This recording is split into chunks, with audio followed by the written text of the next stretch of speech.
Do you know that borrowing blunders can plunge you into the trap of debt, even if you've been very good at handling your money?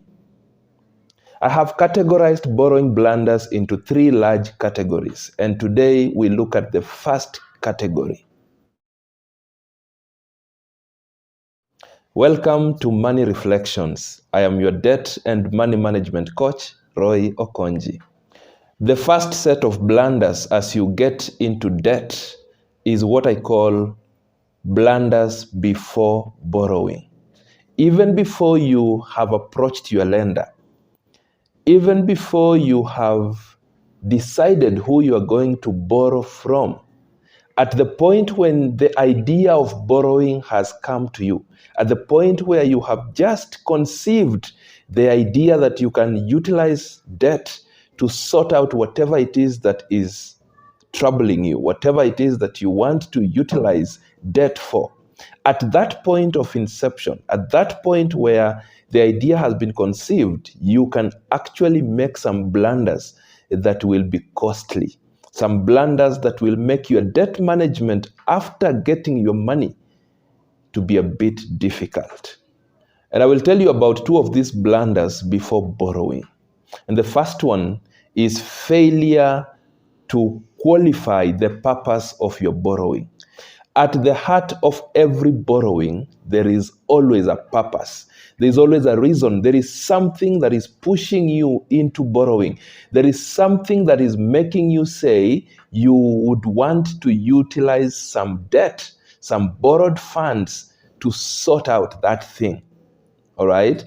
And therefore, that thing becomes your purpose. If you fail to look into this purpose keenly before you decide to go ahead and borrow money, you could actually set yourself for burning your fingers in the days ahead. Look,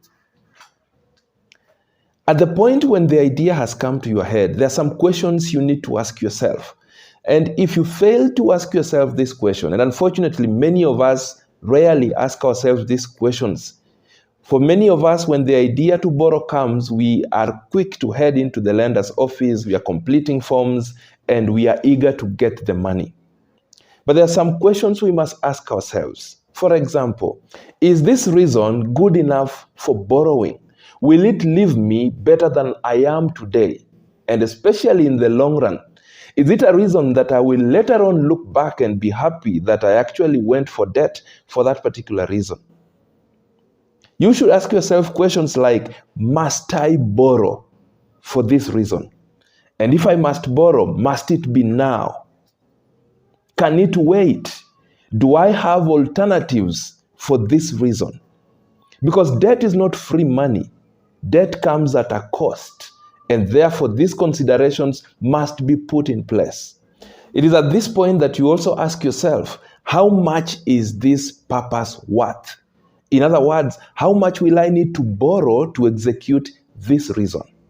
Many of us will only borrow what we qualify to borrow. Hence, what I usually say that many borrowers are ability-driven borrowers. They only borrow because they qualify or because there is a willing lender. And that's a dangerous thing. Your purpose is supposed to dictate for you the amount to be borrowed.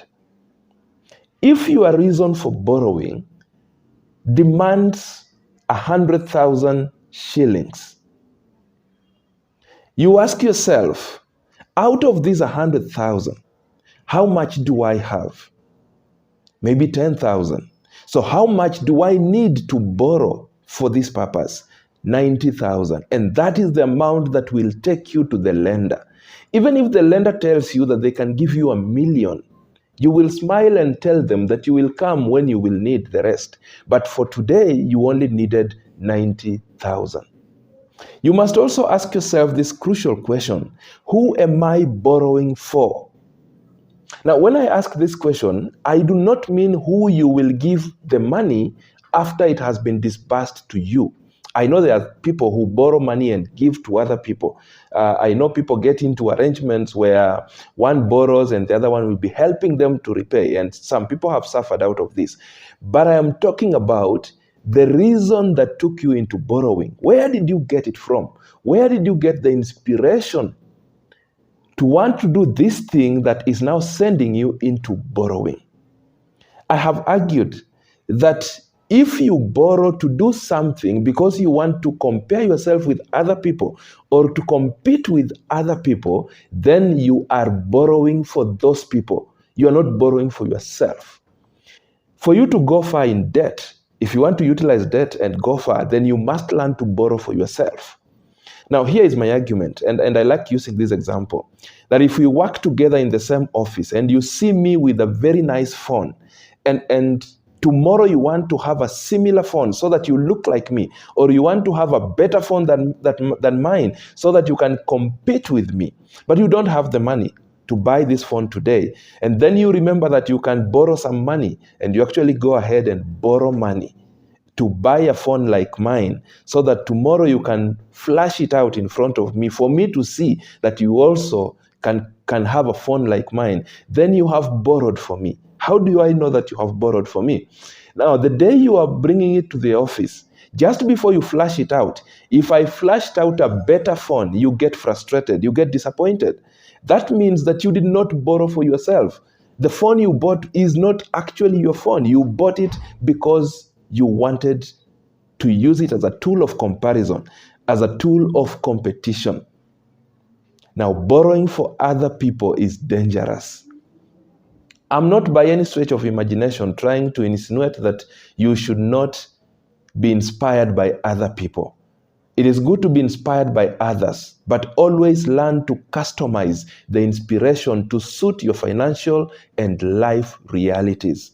You don't just visit a friend and you find them in their own house and tomorrow you are queuing for a mortgage.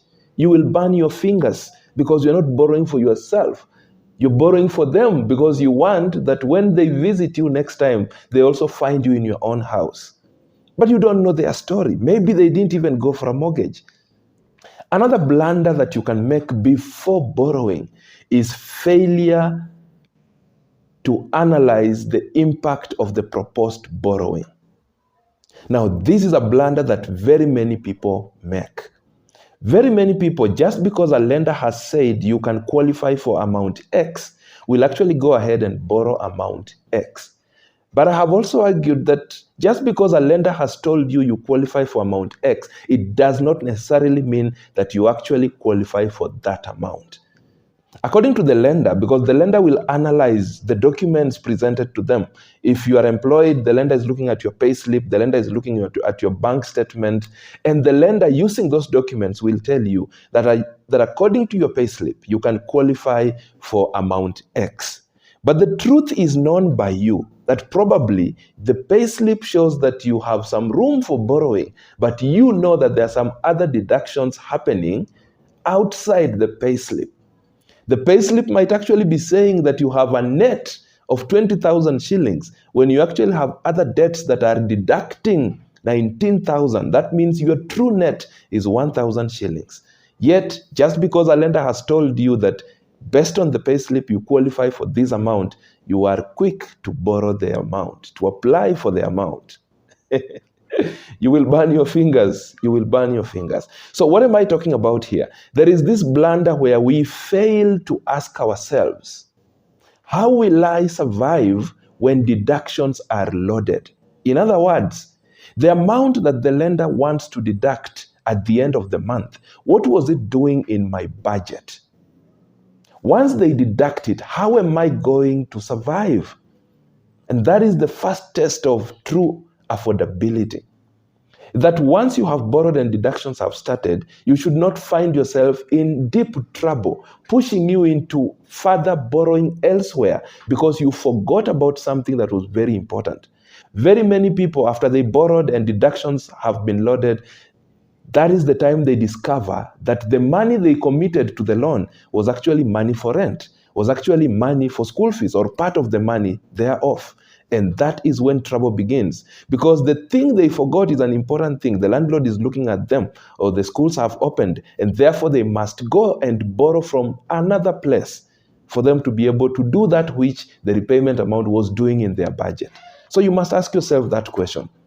In other words, as you ask yourself this question, you might realize that you are not ready to borrow today. You might tell yourself that you need to wait probably until you have a pay rise. Or you might need to adjust a few things in your budget so that you can free that money to be committed for debt. So that is a blunder that we must think about. In the next episode, I'll take you through blunders during borrowing. You have now gone through the process of validating your purpose and you have approved that you actually need to go ahead and borrow. So what are some of the blunders you can make while in the process of borrowing? Please subscribe to this channel and hit the notification bell so that you don't miss out as these episodes unfold. If you have enjoyed this video, it has spoken to you, please like the video, leave a comment, and feel free to share the same with your networks. You can do better.